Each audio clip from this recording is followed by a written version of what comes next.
I'd like to thank a lot to Hrant Dink Foundation because they remembered him in this meeting of Izmir. We lost him, my dear friend, at a very early age in 2015. Of course, it was a pleasure for me to accept to deliver this speech.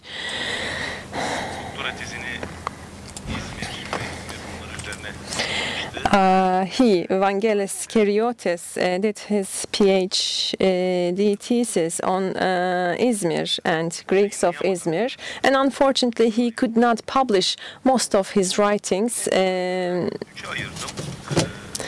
My speech will be in 3 parts. The first part will be summarizing the method of Vangelis. The second part will be summarizing the Greek Izmir. He was dealt with that issue, that concept majorly, and I will be completing my speech with the Izmir of Vangelis. Turkish historiography started in 1990s and 2000 with historians like Engin Berber, Şükrü Ilıcak, Damla Demirözü, Melih Erol, Ayşe Özil, and maybe I forgot some names, so I apologize to them. So these were the historians speaking Greek. And some of them were not actually historians in background, but they were dealing with history and producing in that area. They were working on the history of Turkish-Greek relations and a similar interest. We see that it also evolved in Greece, and some Greek historians learned very well Turkish. And this Greek historiography started to look at that period, which was described in the past as the colony, a period of colonism and enslavement. There are previous generation historians like Elis Kopetya, Evangelia Balta, Paris Konostas, and the following generation, Ilias Kolovos, Marinos Sarianis, Adonis Anastopoulos, and we have late period Ottoman history historians like Haris Exertoglu and some other historians among us. These historians try to enter into the period which is called Turkokratia, which is that area of the Greek historiography. Vangelis Kechriotis was born in 1969 in Athens, studied history and archaeology in Athens University, and did master's degree in Essex and Leiden PhD. The PhD thesis dated 2005 had the title of The Greeks of Izmir at the End of the Empire, a non-Muslim Ottoman community between autonomy and patriotism. And the topic that he was focusing on was the Greeks of Izmir in the center of the second constitutional period. And he expanded his area of interest to other non-Muslim communities, historiography, Balkan history, and port cities of Akdeniz. The most heard name is Antonis Liokos from the journal which was published in Athens. He settled in Istanbul, started to work in his Boğaziçi University history department, and became the part of Istanbul Greek community, and took some administrative responsibilities in the History Foundation. We met him at this Asia Minor Research Center at Roma attention, his enthusiasm and knowledge in this area. And many of our chats in the following years was focusing on this history and Turkish history that he had love for. And our nicest anecdote was this. We went to Zante together 9 to 10 years ago for a Turkish-Greek friendship fest. We prepared a common speech and we delivered the speech in 2 languages, and the governor of Zante was listening to us, and he was so angry with us that he left the meeting. So let's talk about his method now. There was an article titled "Experience and Performed in a Shifting Political Landscape: The Greek Orthodox Community of Izmir, Simmer at the Turn of the 20th Century." This article gives us major hints about his approach to the history and how he saw Izmir. And this article contains methodological discussions. And he says that his interest in the city has 2 inspirations. First of all, in the recent years, in modern Greek studies, we see there's an increase in the number of researchers on the Greek Orthodox population in the Ottoman period. And we see that the memories of the migrants in Greece were collected and recorded. And in the Minor Asia Research Center, the researchers created a new area. So these new studies on the Greeks in Turkey show us what has been told by the nationalist historiography of 2 states. We show us that they were not against the Ottoman citizenship approach. So this is parallel to our knowledge that identities cannot be permanent and frozen in time. And second inspiration is the increasing number of studies on the Ottoman, particularly on the young Turks. So there's a diversification in these studies. So Kechriotis says that these studies give privilege to Istanbul and Thessaloniki, and these centers are presented as a decision-making and center of population mobility. And he also thinks that Izmir is neglected like other Anatolian cities. Actually, he says that it could be interesting to take Izmir into account together with Istanbul and Thessaloniki for the last years of the empire under the light of an urban experience. And he underlines 2 methods. First, he says that urban cities are very important, and secondly, he says that changes in the political culture as a result of the urban experience and political and institutional developments, a public sphere concept is created. And he doesn't use the term public space. He uses the public sphere. And he says that he explains public space concept by referring to the study of Zandi Sayek. Public space emphasizes the material aspect. However, public sphere is a social aspect of the public activities, and Habermas uses public sphere for Western European communities, and Sayek discusses whether public sphere could be used in order to understand the mutual social relations in the Ottoman cities after the imperial edict. And Kechriotis says that this public sphere concept can be used in a city where the urban life contains municipal councils, community exchange, festivities, and multi-language individuals.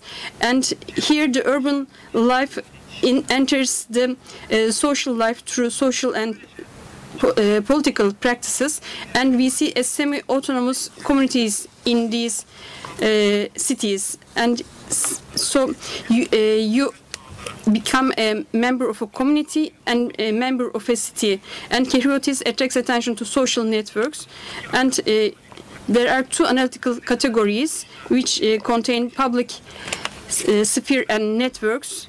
And he says that although these may seem to be conflicting each other at first glance, he says that we should be studying them. 1922 Minor Asia catastrophe. So this is how it is defined in Greece. So this would be the subject of many publications in Greece in 1920s and in 1930s.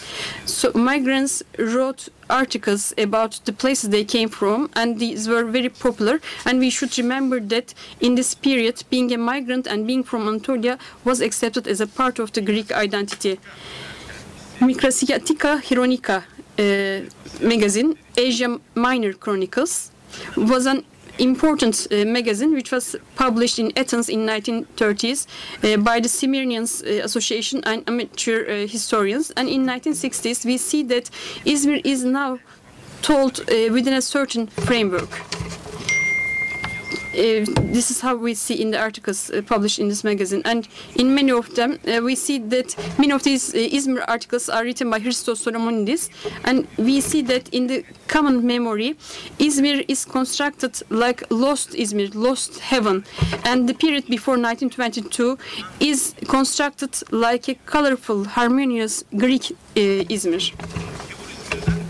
And Kechriotis wrote an article which is titled From Non-Muslim Izmir to Greek Smyrna, a reconstruction of the lost Atlantis. And in this article, he discusses how Greek Izmir is reconstructed as lost Atlantis. And with the support of the European travelers, Solomonidis gives us an example of excellence of the city in relation to women, churches, education, journalism, health traditions. And Kechriotis refers to these writings of Solomonidis. He says that people try to make connections between the health and Asclepion and sports with ancient Panionian games. And Solomonidis says that people who came later were invaders, and Metropolitan Sostomos was a martyr, and Turks didn't have any theater in the city until 1908, and their only entertainment was Karagöz and Hacivat. And Kechriotis says that this approach started in 50s and it peaked in the 70s. And other authors made new contributions to this approach. Europeanness of Izmir, European Izmir and self-sufficient Izmir. So in the same time, we say that within the framework of Izmir, they talk about Greeks and Turks who looked alike. And also they would also say that Turks were old Greeks who converted religion. And Kechriotis connects these explanations to the period where both countries became members of NATO and where friendship started between these two states. After the fire, when we look at the Greek literature, we see that there was a sense of defeat dominating these articles in 1930s, but in 1950s we see there's a co-approximation. And in 1960s, with the junta, military junta in Greece, the relationship started to be in trouble, and in 1970s there was a clear hostile Turks discourse, and now the nationalist right serves Turkish hostility after 1974, connecting this to 1922 and Izmir. And when he looks at the ceremonies for the 5th anniversary of the 1922, he makes the following findings. First, a nation is defined with religion, is absolutely defined with religion. And we see there's an emphasis on the national martyr Christos Tomos. And secondly, with the effect of the ongoing junta administration, there is an emphasis on the disastrous consequences of the internal conflict. And there's a nationalistic rhetoric, which is the old disease of the Greek race, which is division and conflict. And we see that there's a lack of connection and self-criticism. There's a lack of connection between Megalideia and Minor Asia catastrophe, and there's a lack of self-criticism. And they even claim that the aim of Venizelos was to create Greek friendship with invasion.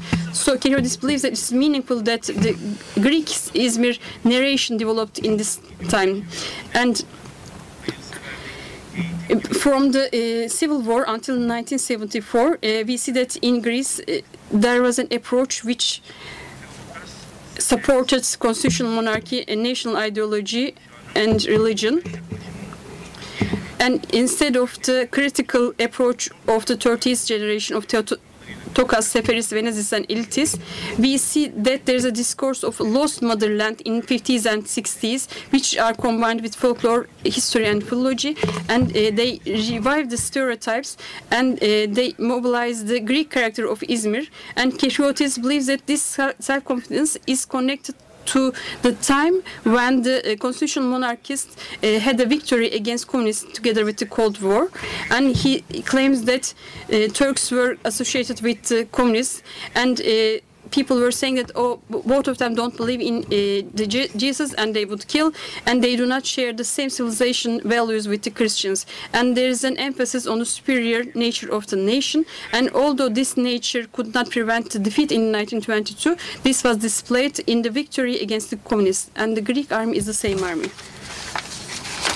And when we look at the Izmir economy, and particularly the port, we see that this has undergone a very major transformation in the 18th century, and transit goods were replaced with local goods, and this has increased the need for local intermediaries, and this balance was against the interest of Jews, and therefore more Greeks started to enter this area, and in the urban population was doubled at the end of the 19th century, and instead of quarters which were divided according to ethnic origin and religion, there were now districts where people resided according to their social status, and Izmir Greek community started to take migrants from the Aegean Islands in the 19th century and from Cappadocia from the 18th century.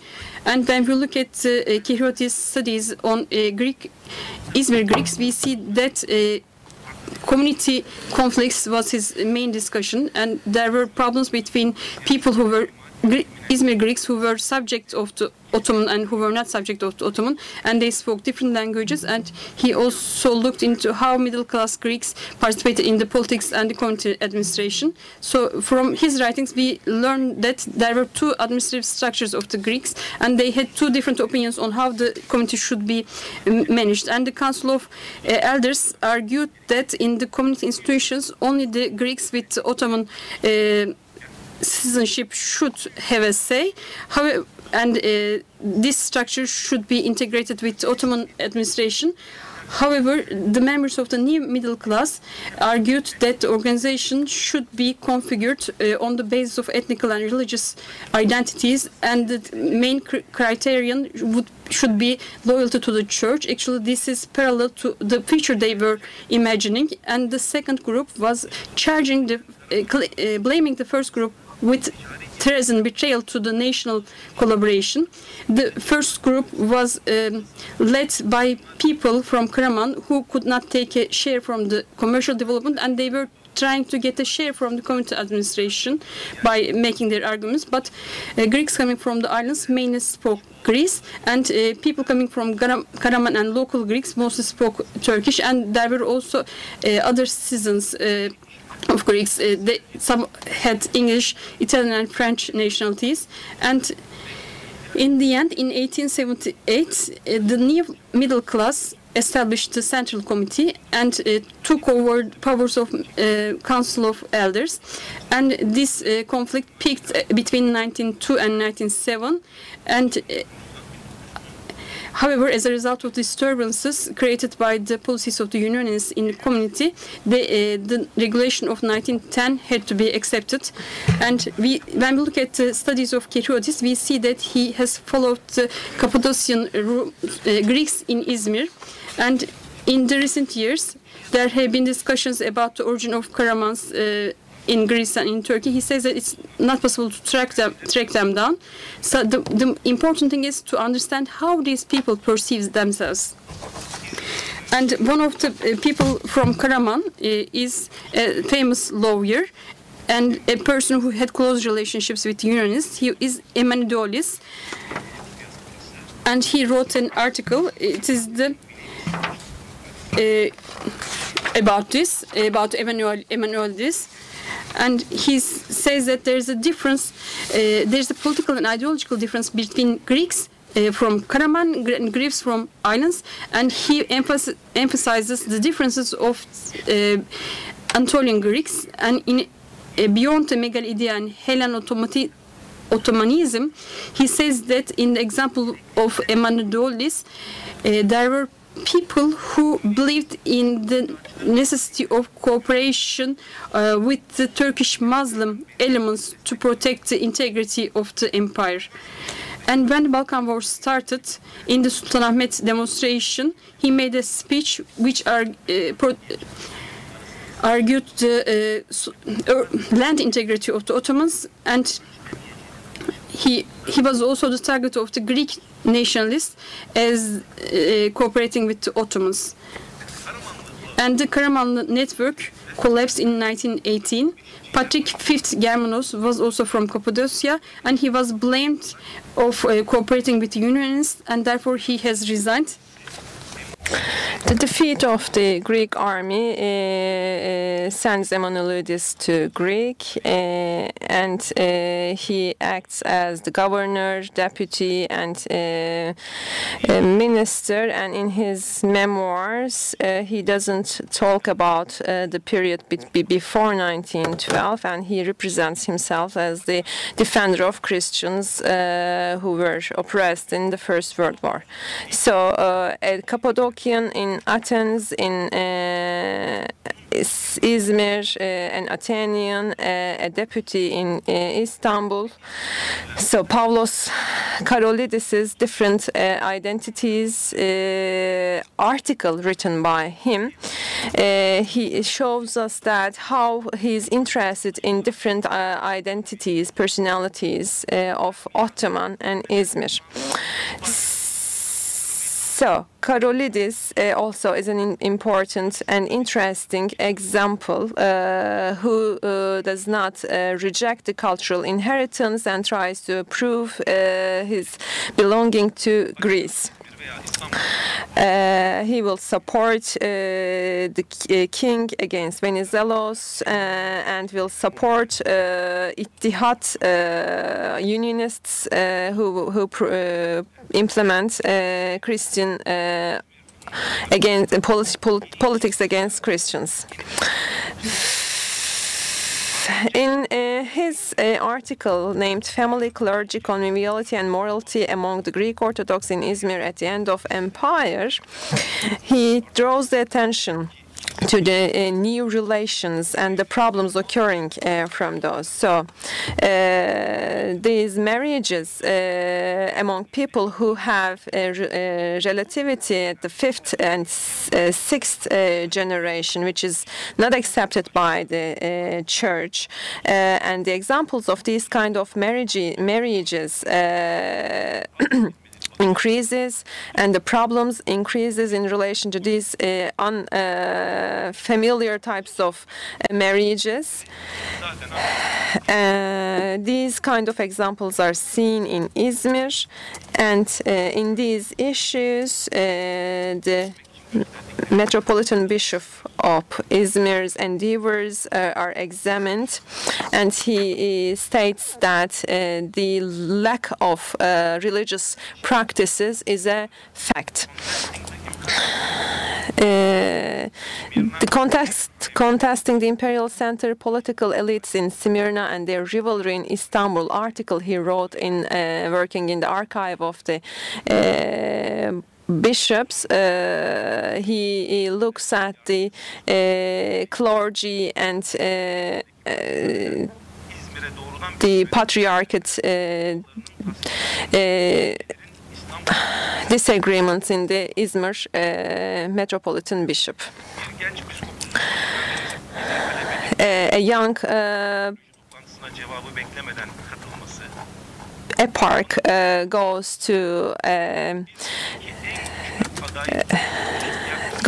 attends a conference without waiting for the permission which will be provided from the patriarchate is given as an example.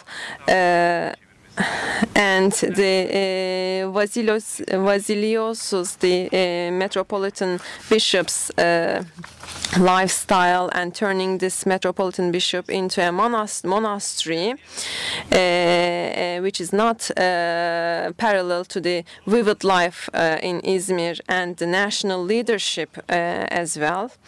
And instead of that person, Chrysostomos' opening up the gates and having many projects in Izmir, and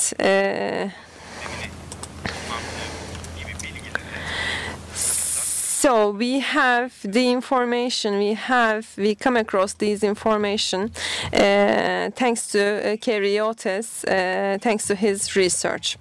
Protecting the city's interests, the Greek Orthodox and conflict between and Vilayet authorities in Izmir in the second constitutional period article, he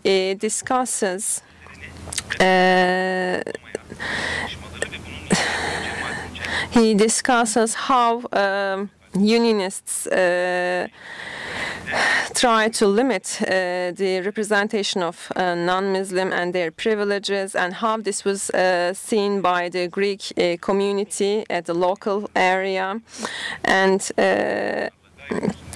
modernization of the services and local public agencies in Izmir in the Second Republican period, and how there was a distinction between Muslims and non-Muslims.